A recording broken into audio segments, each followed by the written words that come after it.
Statue. Hello there, gang, and welcome to another episode of Displaying Model Behaviour, the Earth's mightiest action figure video podcast. So take off your pants, crack a beer, and let's talk toys. Let's talk about the nerdy news that you need to know about. It's the only news that matters. It's good news. So let's talk about it. Before we get started, guys, if you want to support the channel, then please do by clicking the like, share, and subscribe buttons. Especially the like button. I think that's like the big one that really helps out the channel. Or if you want to go one step beyond, you can do by purchasing a badass Displaying Model Behaviour t-shirt over at teespring.com. You can click the link in the description below. And if you get one, then send me a picture because I totally mark out to that. Right, on with the good news. As we always do on this channel, we're going to cover a wide variety of things, but as we know, action figures are our bread and butter. I got to stop hitting the table because that's no good for the mic. So if you want to skip forward to the action figure section, then you can do by clicking the little chapter link down below. But first of all, my top story is the Batman. And it's not actually fair to use that voice because it's more sort of the Batman, which is such an improvement to the Christian Bale one. Robert Pattinson's The Batman. It's not fair to call it his The Batman. A lot of people were involved with this. But it's out, and people are watching it, and generally, people are kind of enjoying it, myself included. This is a good Batman movie. That's it, though.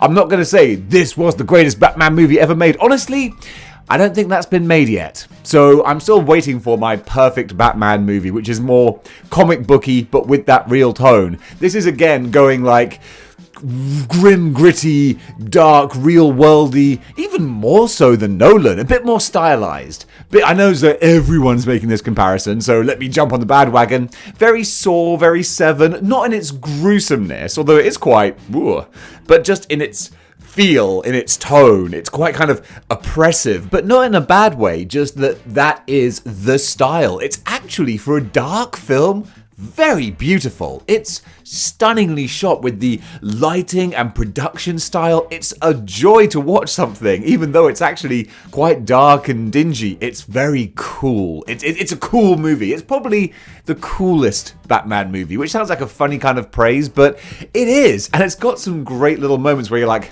that was cool.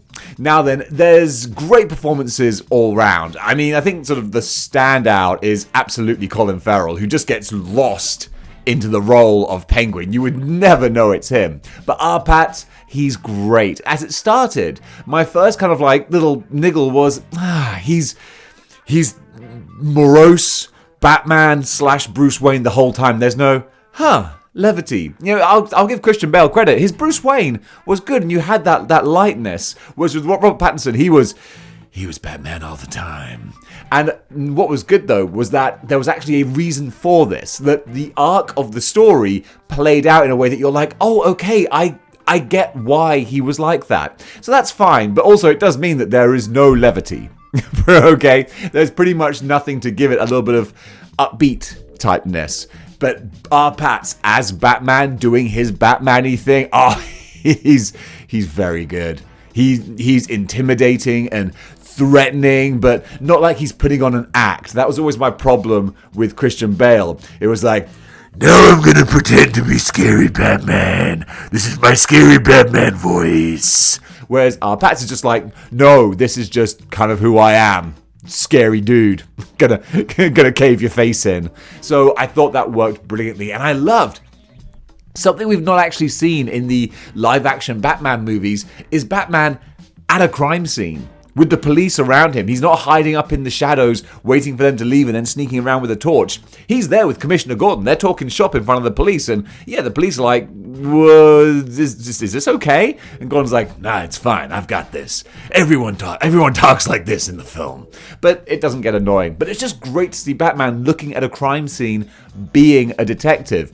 Dude who plays the Riddler from There Will Be Blood, he was great as well. It wasn't like a role that you're going to get an Oscar for or anything. He just played a good, creepy psycho. That was fine. Yes, it is a long film. All right, it's 3 hours. But it wasn't 3 butt-numbing hours. However, when it ended its final act, I was like, okay, we need to wrap this up. Which is kind of a shame because the final act is big and dramatic. But I'm like, okay, this is good, but okay. It reminded me just a little bit, sort of structure-wise, of The Dark Knight, where he has his confrontation with Joker and then goes on to have the confrontation with Two-Face. And it's like, by the time you get to that, even though it's good, you're like, okay, let's wrap this up a little bit now.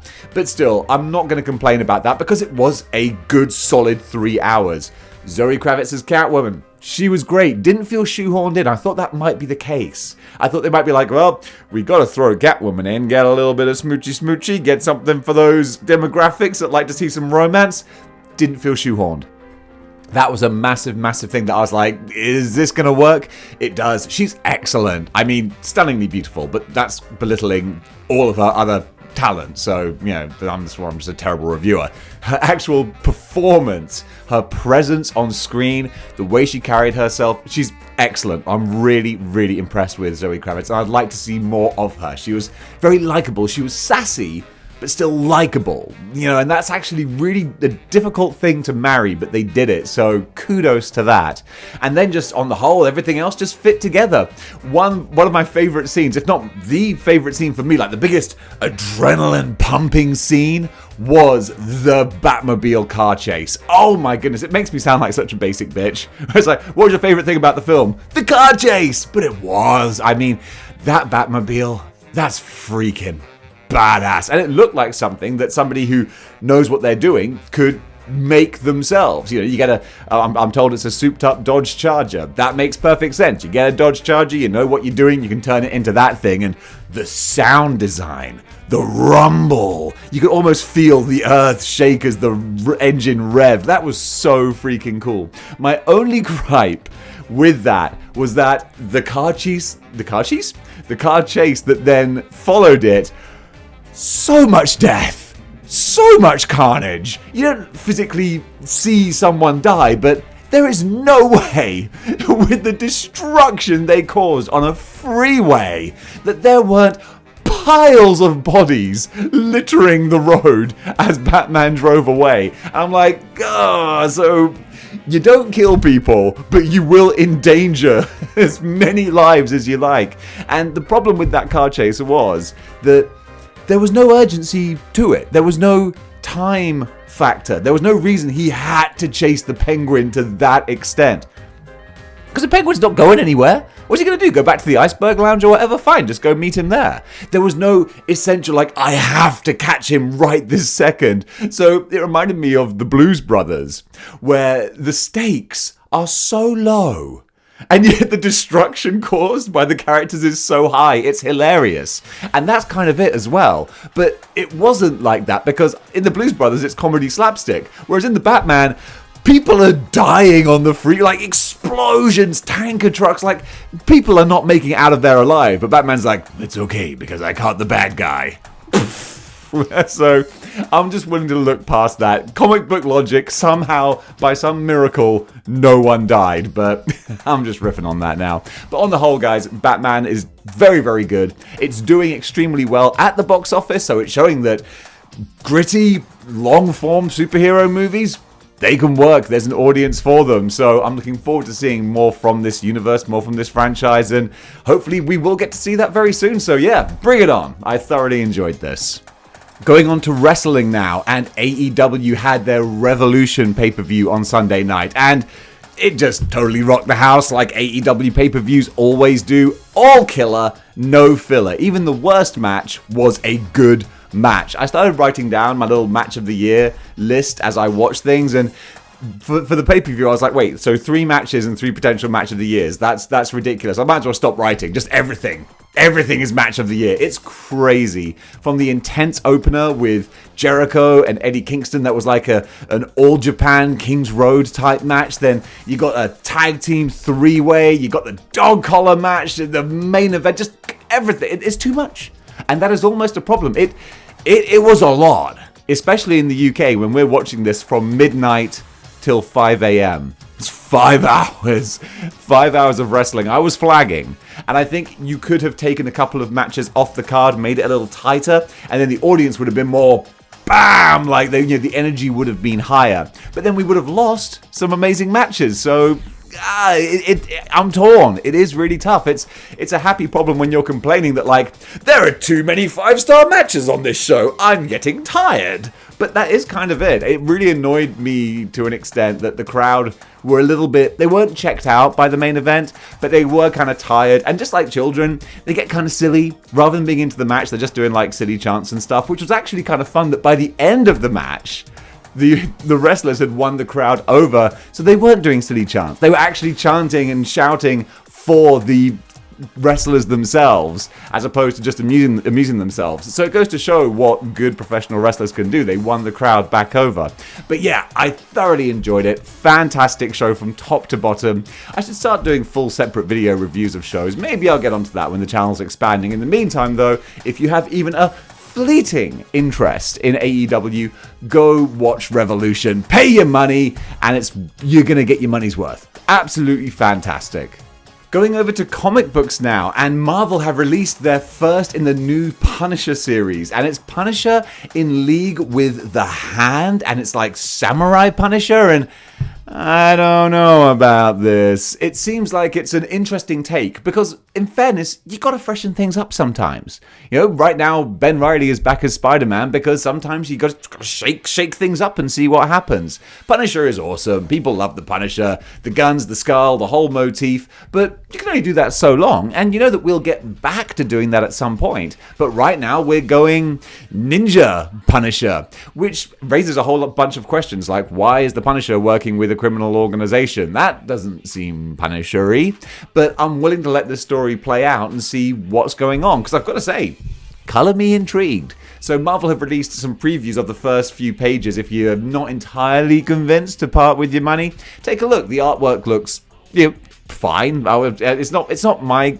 favorite kind of style, but it looks decent. But also, most importantly, people are saying like, oh, they're taking guns away from the Punisher because they don't want to have him killing. No, he kills a lot of people. So we're sticking with the essence of the Punisher. I'm intrigued to see where they go with this. Speaking of Ben Reilly as Spider-Man, boy, that's a character of two halves. What they're doing with him in the regular Amazing Spider-Man comics, not a fan. I'm still waiting for that perfect Ben Reilly comeback. Maybe the fourth time they do it, they might get it right. But the story's not over yet, so we'll see where it goes. But as it progresses, he's just becoming more and more of this brain-fried, Deadpool, weird, Ben, what have they done to you? It's like that scene in Godfather, it's like, they massacred my boy. It's like, that was a great character once. And you can be reminded of that by reading my other favorite Marvel comic on the shelves right now, Ben Reilly Spider-Man. This is a limited series flashing back to the time when Ben Reilly thought he was the real Peter Parker and he had taken up the mantle of Spider-Man. And this is nostalgia done right. So this is set during that time period, which for us took place in the 90s. For the comic books, it was like a couple of years ago. And it just feels like a love letter to this period. But you're taking all these characters and situations from a time when you could argue the writing and the setup wasn't that great. And they're doing it with some more modern sensibilities that work so well. With J.M.D. Mateus, who wrote the stories originally, but now he's not confined by editorial mandates saying, you have to do this and you have to do that. And so far, I'm really intrigued to see where this is going. So Ben Reilly Spider-Man, excellent limited series.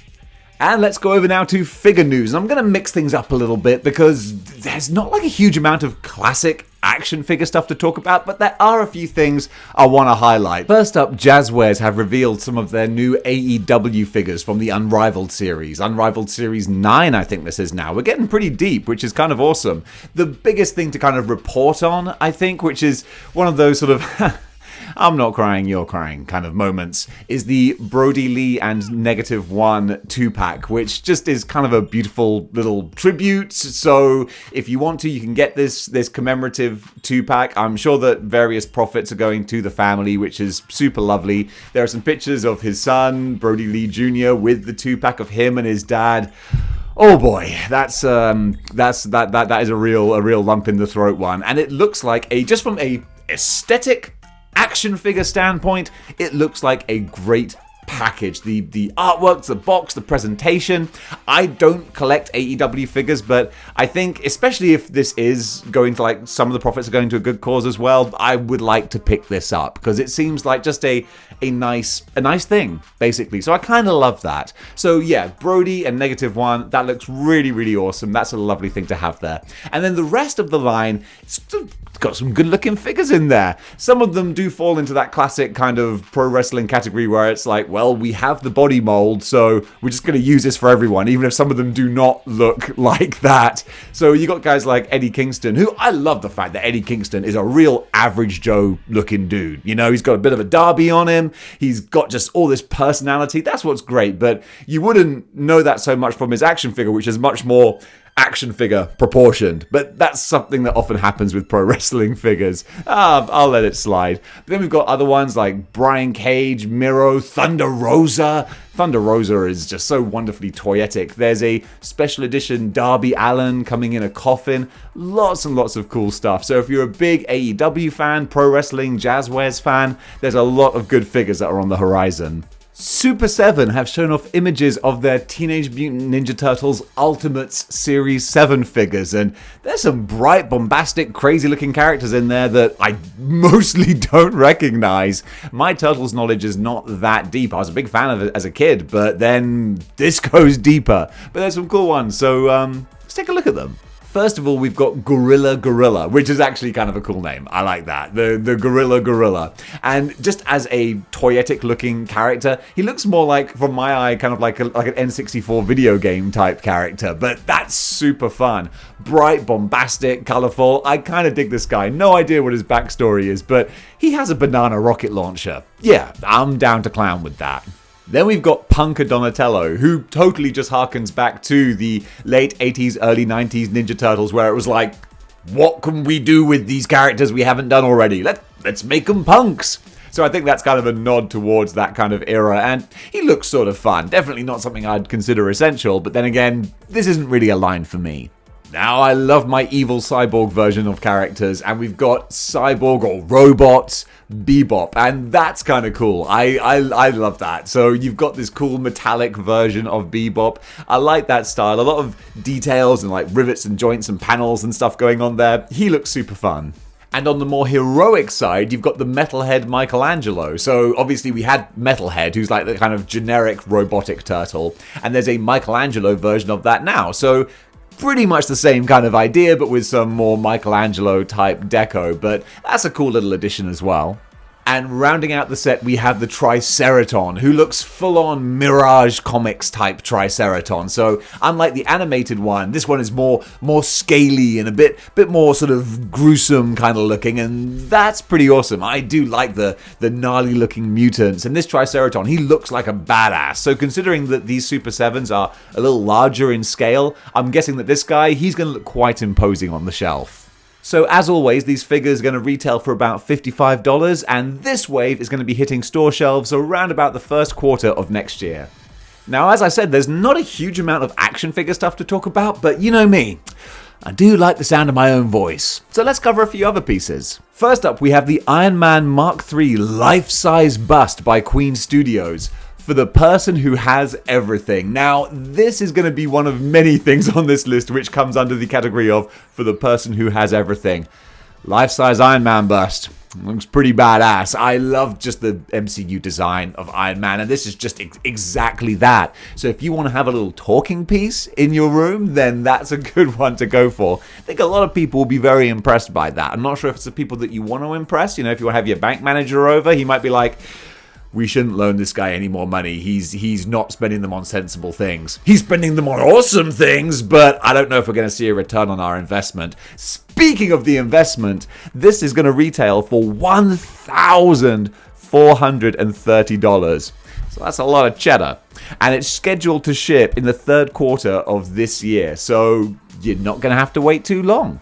Now, anyone who knows me knows that I'm a bit of a Street Fighter fan. Yes, of course, we're going back to like the main period of Street Fighter in the early to mid 90s, but I still have a love and fondness for Street Fighter, and this Chun-Li bride statue, it's kind of a fun, quirky little novelty item. I just love different variations and versions of characters. That actually sucked a lot of my money from Street Fighter 4 and 5, was just wanting to see the different costume variations. So I was like, yeah, go on, have a few quid, let me see Guile in a tuxedo or whatever. That's kind of fun. And Chun-Li in this wedding outfit, no idea if there's any canon towards why she's wearing it. I doubt it, but it's a fun little art piece to have. And just from the pictures, the sculpting, it's just a beautiful little thing I wanted to show you guys, because I like showing you guys cool things. I used the quote from Thor Ragnarok the other day of, "Behold, my stuff." And I don't actually have any of this stuff, but I want you to behold it regardless. And so this little lady is going to retail for $655. Man, I envision what it would be like to have that kind of money to just randomly plonk down on a whim. That's just so cool. If you can do that, more power to you. And she's going to be released around about the second quarter of next year. SH Figure Arts Dragon Ball Z Cell First Form. I don't know much about Dragon Ball Z, but I do like cool looking characters and aliens and monsters, and SH Figure Arts, they make some cool stuff. I've never actually had one in hand. I've seen them in cabinets being displayed before, and I'm like, that looks really cool. And I'm trying to get into Dragon Ball Z. I watched that first episode of just Dragon Ball, which I know is kind of a different thing. So I want to give Dragon Ball Z a try because it's such a cultural touchstone. But this dude, this Cell in his first form, don't know the story, but I just love the look of this badass looking green monster lizard reptile type alien thing. That's super wicked. I could imagine sort of fudging him into my kind of Mortal Kombat style monsters sort of display, but still, I just wanted to show him off because he looks really cool. And if you like him, you can pick him up for $75 around about October of this year. Factory Entertainment Sword of Omens Thundercats prop replica. Oh my goodness. Just like the Iron Man bust, for the person who has everything, I gotta admit, I would kind of mark out for a full-sized Thundercat sword, because that's a huge part of the childhood, you know? I love the little gimmick where it starts off as a dagger. It's like, thunder, thunder, thunder! Oh, it's too big. Thundercats! Oh! It's just great. He turns into Hacksaw Jim Duggan at the end there.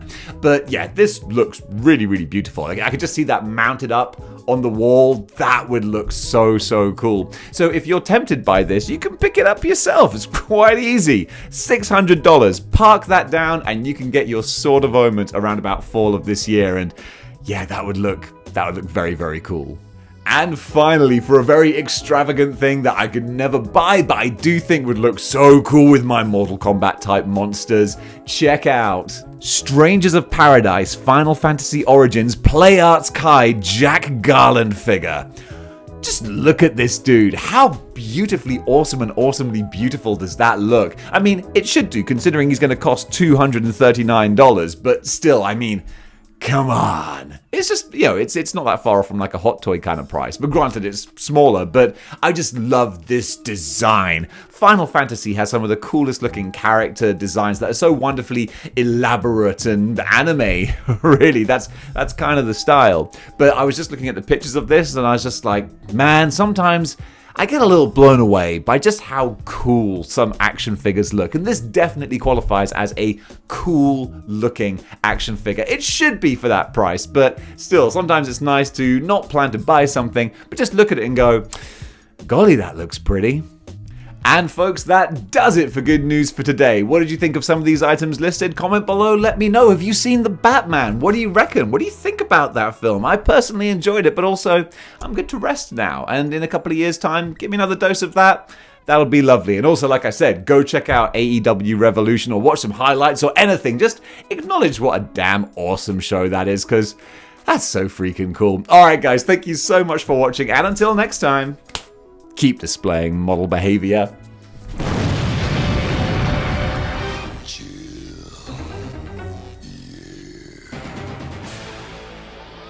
Badass!